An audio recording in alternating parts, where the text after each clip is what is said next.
sebab-sebab kesalahan. Nah, terhadap sebab yang salah ini kita boleh merasa tidak rela, bukan pada kejadiannya, tapi pada sebabnya. Karena kejadian itu kan, semua kejadian itu hanya akibat. Bagaimana kita mau tidak rela akibat itu terjadi, wong sebabnya sudah ada. Ya, jadi secara logika saja lucu kalau ada kejadian kok kita tidak rela.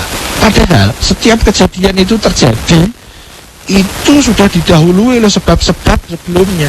Lah wong sebabnya sudah ada, kok akibatnya nggak boleh terjadi? Logis nggak? Ya, kita bisa menggunakan logika itu saja, kita sudah bisa. Mestinya, wajarnya, lazimnya, kita itu selalu rela terhadap apapun yang terjadi. Itu yang terjadi loh ya. Kenapa itu terjadi? Nah, kita boleh tidak rela terhadap penyebabnya.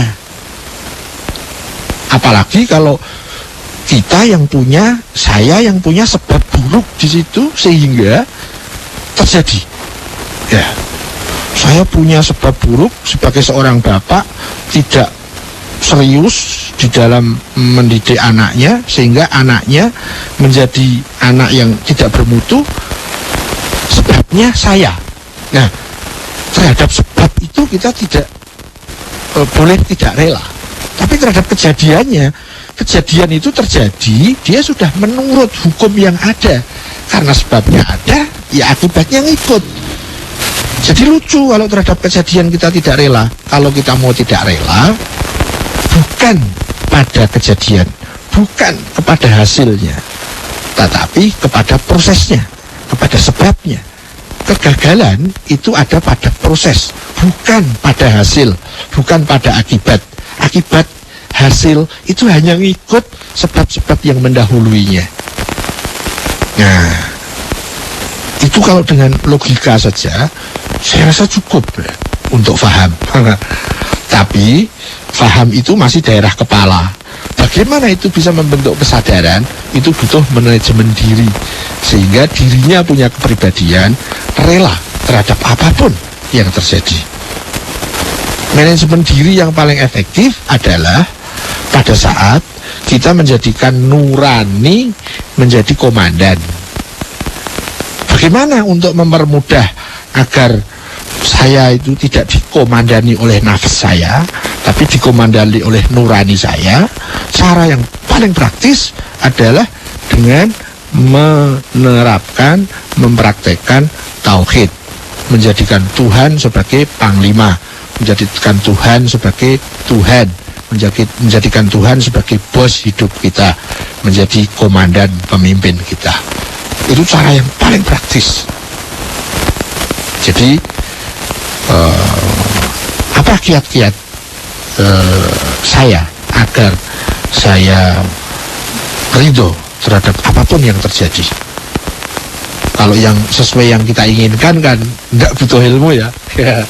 Ya, bisnis laba, ya tidak butuh ilmu untuk rela terhadap itu. Tapi bisnis rugi. Nah, untuk rela itu butuh ilmu. Ilmunya adalah disebut ilmu tauhid, diterapkan dalam hidup. Ilmunya adalah ilmu BMKD, manajemen diri, diterapkan. Ilmu yang lain adalah logika, rasional, yang bukan orientasi hasil, bukan orientasi target, bukan orientasi profit, tapi orientasi proses, orientasi ikhtiar, orientasi sebab. Sayangnya budaya itu minim sekali di masyarakat yang saya dapati. Kita selalu dipompa terus orientasi target, orientasi hasil, orientasi profit, terus.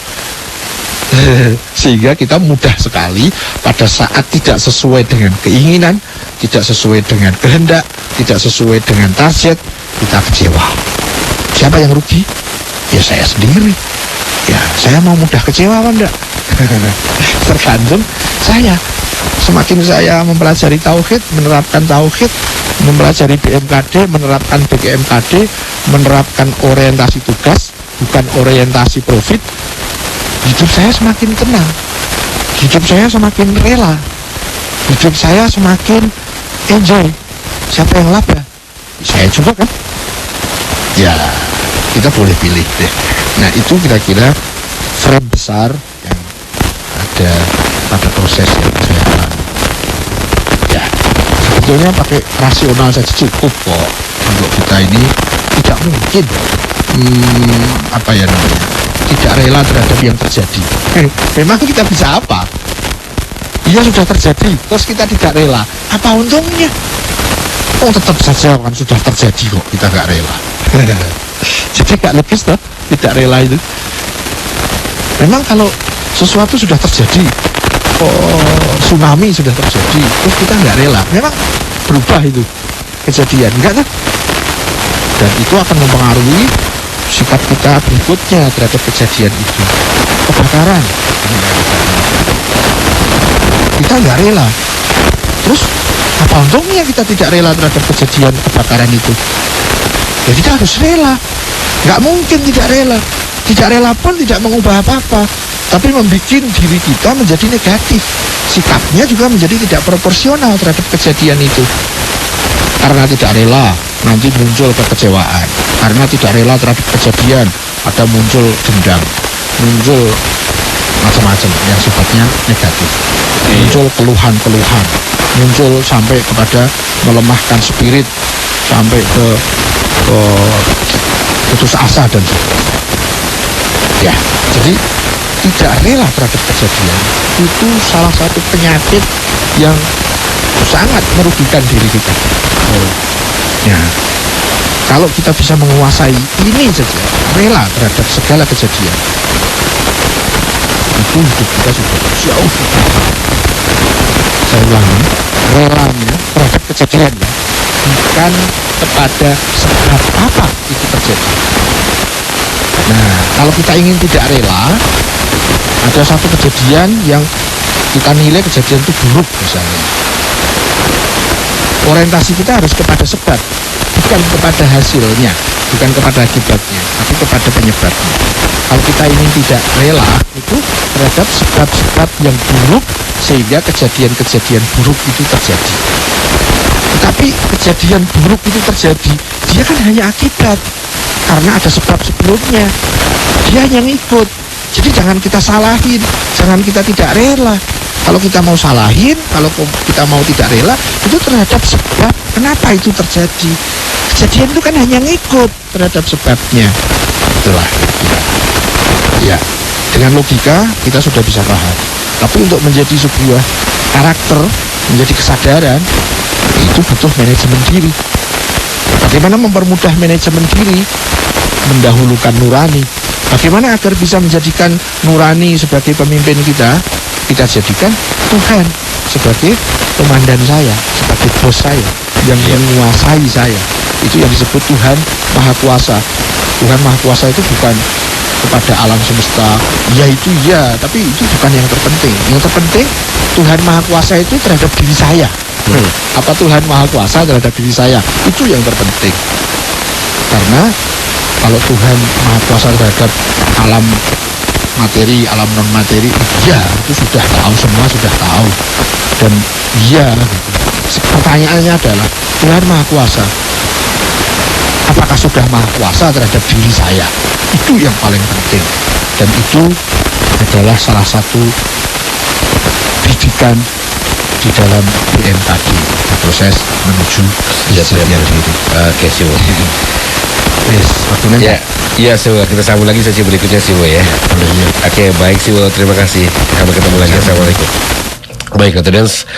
Ya, kita baru saja mengakhiri sesi pertama. Nanti saya akan coba meminta teknisi untuk memperbaiki kembali komunikasi kita, sambungan telepon kita dengan si Bagus Net.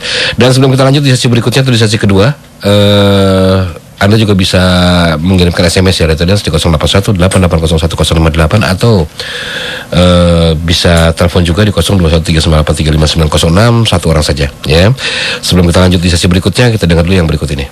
in 2030. Live and exclusive from the 25th floor of Wisma Nusantara Thamrin, this is the sound of family. Light FM, part of Ramako Group, Mustang FM, Kiss FM, Zoo FM, and Batam FM. The sound of family. All about Light FM, just click www.lightfmjakarta.com. Be part of our family. Just follow our Twitter at LITEFM 105. Anytime, anywhere. This is the sound of family. 105.8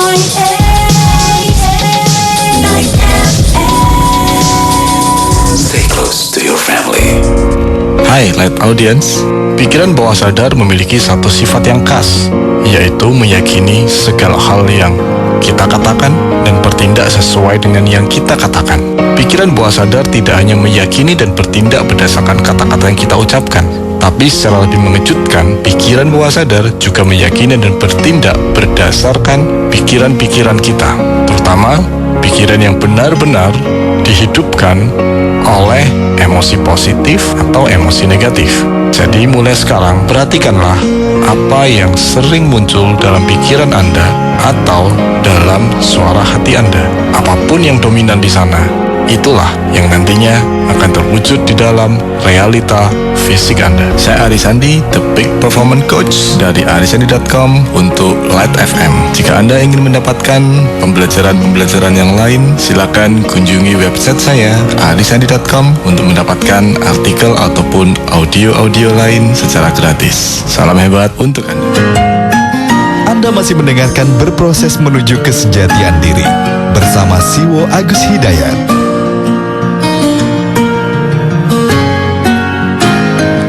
Assalamualaikum warahmatullahi wabarakatuh. Light Audience, kembali kita lanjutkan dalam Berproses Menuju Kesejatian Diri di sesi kedua ini. Dan ya, nanti kita akan menerima satu penelpon ya Siwo dan 2 SMS ya. Halo Siwo. Halo. Ya Siwo. Baik, kita terima satu penelpon dan 2 SMS ya Siwo ya. Halo Siwo. Halo. Ya, bisa terdengar Siwo ya? Ya bisa. Oke, baik. Silakan Light Audience di 0213983596. 0213983596 saya buka. Oke Siwo, sebelum kita terima penelpon, saya bacakan dulu dua SMS ya Siwo ya. Halo Siwo. Saya bacakan dulu 2 SMS ya Siwo ya. Oke. Yang pertama dari Dedi di Tangerang. Assalamualaikum Siwo. Siwo, kecil sekali suaranya. Iya. Siwo, menurut Siwo, apakah semua orang yang mempelajari Islam lewat cara tasawuf akan menjadi orang sufi?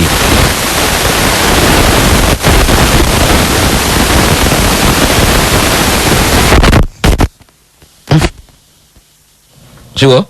Ya, terus? Ya, jadi dari Dedi di Tangerang, apakah menurut Siwo semua orang yang mempelajari Islam lewat cara tasawuf akan menjadi orang sufi? Ya. Oke, yang kedua adalah dari SMS dari Bambang di Cibubur. Assalamualaikum Siwo. Waalaikumsalam. Siwo, rizki, jodoh, dan mati itu tergolong dalam takdir definit atau non definit? Berarti itu definite atau non definite? Dan bagaimana dengan pertolongan Tuhan? Apakah masuk dalam takdir juga? Pertolongan Tuhan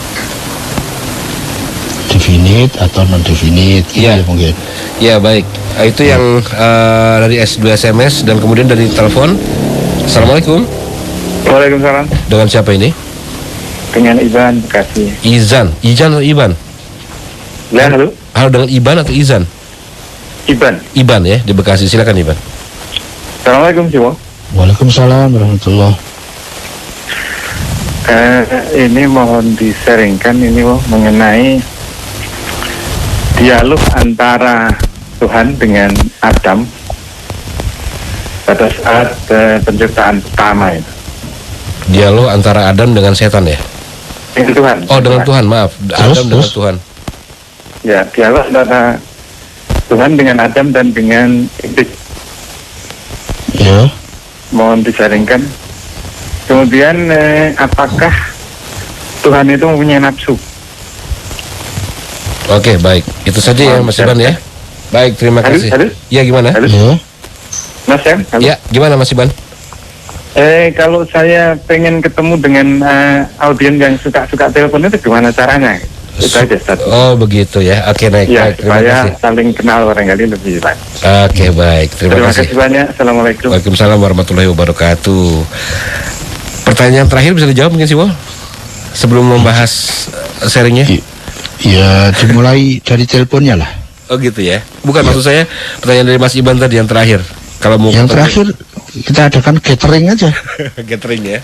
Iya, katakan pertemuan gitu kan. Betul. Koordinatornya Antum Jenderal ya. Sam. Kirain antum. Kalau saya ngumpulnya harus di Salatiga. Gitu ya. Iya. Oke, Mas Iban, mudah-mudahan ada respon dari light audience yang lain, jadi mungkin bisa mencoba untuk menyelenggarakan gathering mungkin ya Siwo ya. Sebetulnya sudah ada dalam kelompok-kelompok diskusi kecil itu, ketua sukunya sudah banyak yang datang ke Salatiga. Ketua sukunya, anak sukunya yang Ketua belum. suku jadi grup-grup diskusi gitu loh. Anak sukunya yang belum ya. Lah, mungkin kalau mau diadakan gathering kan tinggal itu ngumpulkan kepala suku itu. Iya Siwo. Gitu? Iya betul Siwo. Oke, Mas Iban sudah terjawab ya. Mudah-mudahan ada respon nanti dari light audience yang lain yang juga Itu yang terakhir toh. suka Pertanyaannya belum. Ya, suka mendengarkan acara berproses ini. Baik, Siwo, silakan, mungkin kita langsung pada pokok pertanyaan Siwo, silakan. Ya, kita mulai dari Mas Iban di Bekasi. Dialog antara Tuhan, Adam, dan Iblis. Bagaimana menurut saya? Ini masalah harus merujuk ke tafsir kayaknya, Mas Iban. Jadi kalau mau lebih proporsional, buka kitab tafsir. Nah, kita pelajari tafsirnya. Jangan buka ayat, buka terjemahan, terus kita tafsiri. Bukan itu maksud saya. Buka kitab tafsir, bukan kitab terjemahan. Ya, kitab tafsir oleh penafsir yang kita yakini, memang dia itu menurut kita paling tidak itu memenuhi syarat sebagai penafsir. Kemudian kita pelajari tafsirnya. Ya, itu yang paling simpel, paling strategis, paling efektif. Nah, kalau pertanyaannya menurut saya dialog antara Tuhan, Adam, dan Iblis itu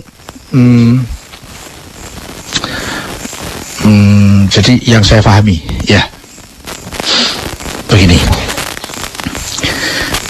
Saya pernah mempelajari dalam kitab tafsir, antara lain di sana ada yang saya dapati yang disebut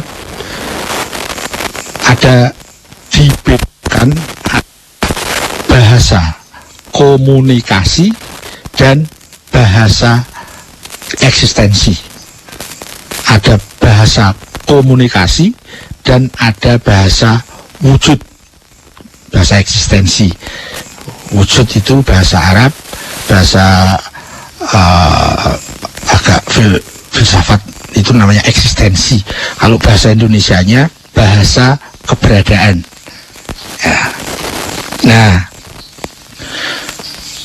dulu sebelum saya serius mempelajari kitab tafsir, ya, dulu sewaktu saya masih suka nafsiri sendiri,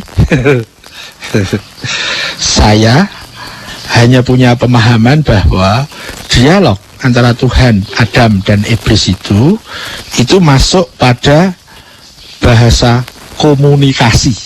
Jadi Tuhan berkomunikasi dengan Adam, Tuhan berkomunikasi dengan Iblis, gitu. Tetapi kemudian setelah saya mempelajari serius, lebih tertib saya mempelajari, yaitu mempelajari antara lain ayat itu, tetapi melalui kitab tafsir. Nah, saya mendapati ada istilah yang sebelumnya saya tidak tahu, yaitu yang disebut istilahnya itu adalah bahasa wujud. Bahasa wujud itu begini misalnya. Kalau bahasa komunikasi, saya memberikan informasi kepada Anda bahwa pohon itu, saya kasih tahu ya, pohon itu tidak punya mata, jadi tidak bisa melihat.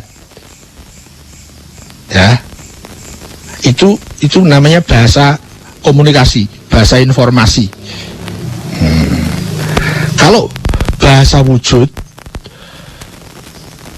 itu kalimatnya menjadi begini.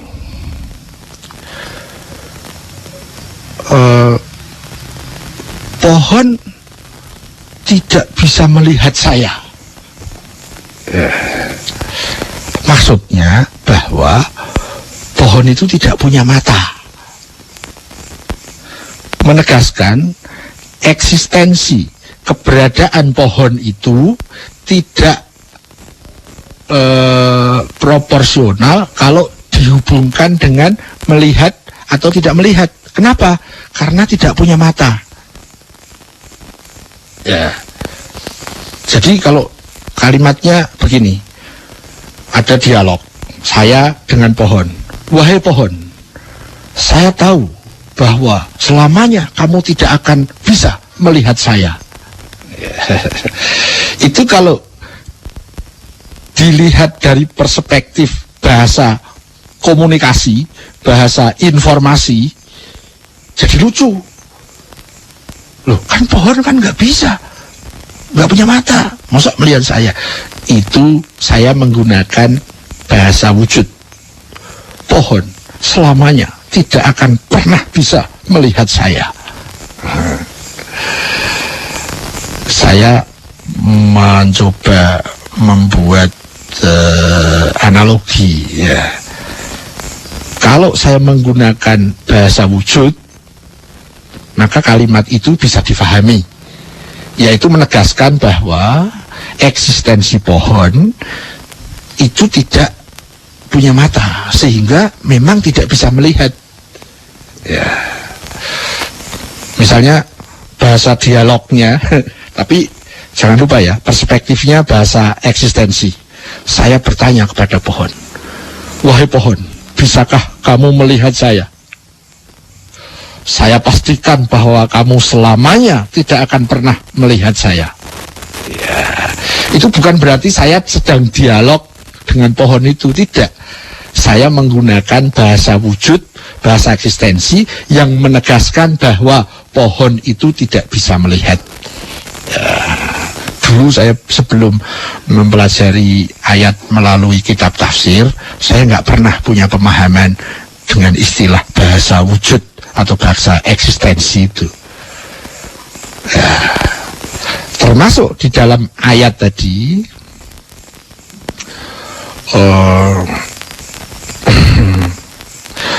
wa idh qala rabbuka lil malaikati isjudu adama. Aduh, lupa ayatnya, lupa. Apa wastakbaro wa kana apa ya, lupa redaksi ayatnya, lupa, tapi seputar itu.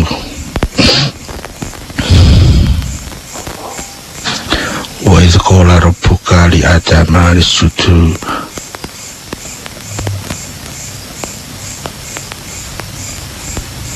Lupa ya. Nah, intinya begini, saya juga tidak sedang menafsiri ayat itu ya, saya sedang cerita apa pemahaman saya pada saat saya mempelajari tafsir terhadap ayat itu.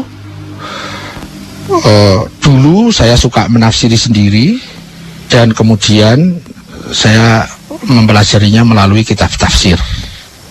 Nah, ada perubahan besar, khususnya dalam perspektif saya melihat ayat itu. Sebelum saya mempelajari lewat kitab tafsir, saya hanya punya perspektif bahwa dialog itu menggunakan bahasa komunikasi antara Tuhan, malaikat, dan Tuhan Adam dan para malaikat. Ya. Baru kemudian saya mempelajari melalui kitab tafsir, saya mempunyai orientasi yang berbeda. Bahwa di situ perspektifnya itu menggunakan bahasa eksistensi, bahasa wujud. Ya. Bahwa di situ menegaskan bahwa Adam adalah calon khalifah di bumi. Bahwa salah satu yang dimasukkan kelompok malaikat itu ada yang membantah karena kesombongannya, yang kemudian dia diberi nama iblis, gitu ya. Nah, nanti banyak ayat-ayat yang kalau kita pandang dengan perspektif bahasa komunikasi itu menjadi sulit difahami. Misalnya begini, redaksi dalam bahasa yang masih saya ingat begini, Tuhan memberikan amanat kepada gunung, nah, misalnya gitu ya, kepada bumi, dan semuanya menolaknya.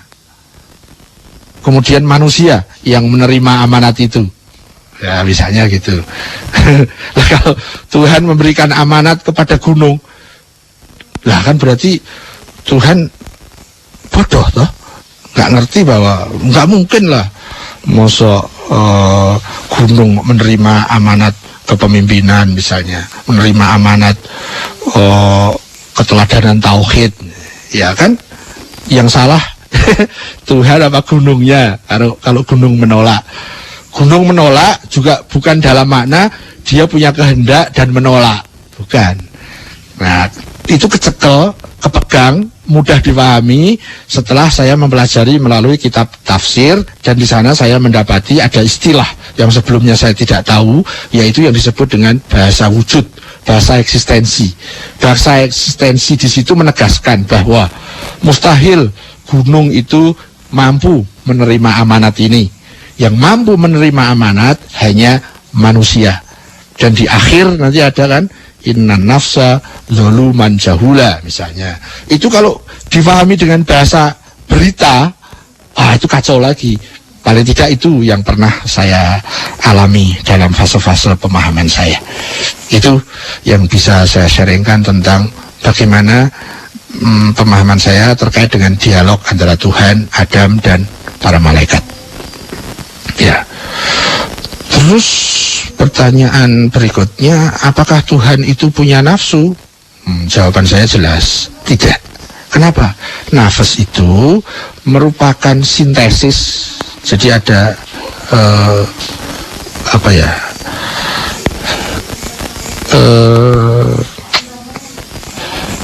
dari syarat-syarat tertentu yang sifatnya materi, yang bisa mengakibatkan sesuatu yang disebut sebagai nafas.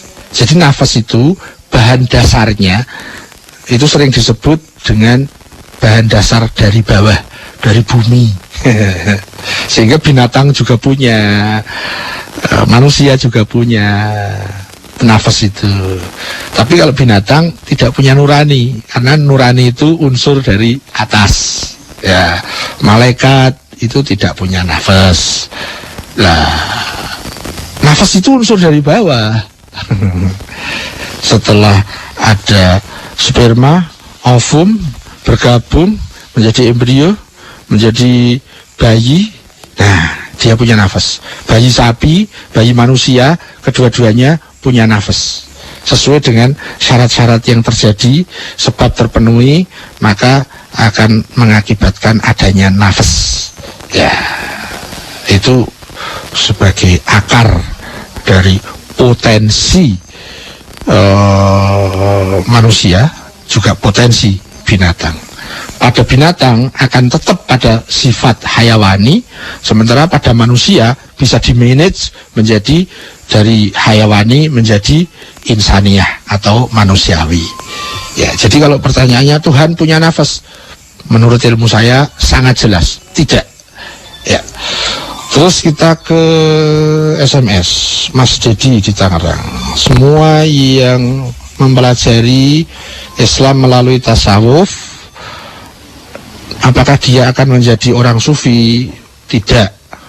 Karena sekedar mempelajari itu tidak pasti menjadi. Saya mempelajari komunis, saya tidak pasti menjadi komunis. Saya mempelajari Kristen, tidak pasti kemudian saya menjadi Kristen. Saya mempelajari Islam, tidak pasti kemudian saya jadi Muslim. Saya mempelajari politik, tidak pasti saya menjadi politikus. Saya mempelajari, ya gitulah. Potensi karena itu ada, ya. Kalau sebelumnya itu tidak punya wawasan tentang sufi, kemudian dia mempelajari Islam sufi, potensi dia menjadi manusia sufi, ya ada. Seseorang mempelajari astronomi, dia mempunyai wawasan tentang astronomi, maka itu akan menambah sarana untuk dia menjadi astronom, tapi tidak pasti. Ya, jadi mempelajari dan menjadi itu beda. Tidak setiap yang mempelajari pasti menjadi. Wah, yuk kita mempelajari kitab-kitab referensinya orang ateis, maka kita akan menjadi ateis. Oh tidak. Jadi ilmu seseorang itu tidak menjamin menjadi dirinya, tidak. Kalau menjadi wawasannya, menjadikan pemahamannya, ya pemahamannya menjadi bertambah, wawasannya menjadi bertambah, ya. Orang mempelajari ateisme, misalnya dia punya wawasan tentang pemahaman ateisme. Orang mempelajari kitab PKI, apa dia pasti menjadi PKI? Tidak ada itu. Orang mempelajari sufi, maka pasti menjadi sufi? Tidak ada jaminan itu. Pemahamannya bertambah, ya. Akan menjadikan dirinya seperti pemahamannya itu? Tidak pasti. Bisa ya, bisa tidak. Ya. Itu kira-kira Mas Dedi. Terakhir dari Mas Bambang di Cibubur. Rezeki, jodoh, dan mati itu takdir definit atau non definit? Gini Mas, kalau kita sudah punya pemahaman tentang takdir definit dan non definit, ya, sekarang kita sedikit lebih tajam tentang rezeki, jodoh, mati. Apa yang dimaksud rezeki? Ya, apa yang dimaksud jodoh? Dan apa yang dimaksud mati? Ya, sepanjang yang saya tahu, rezeki itu definit, jodoh definit, mati juga definit.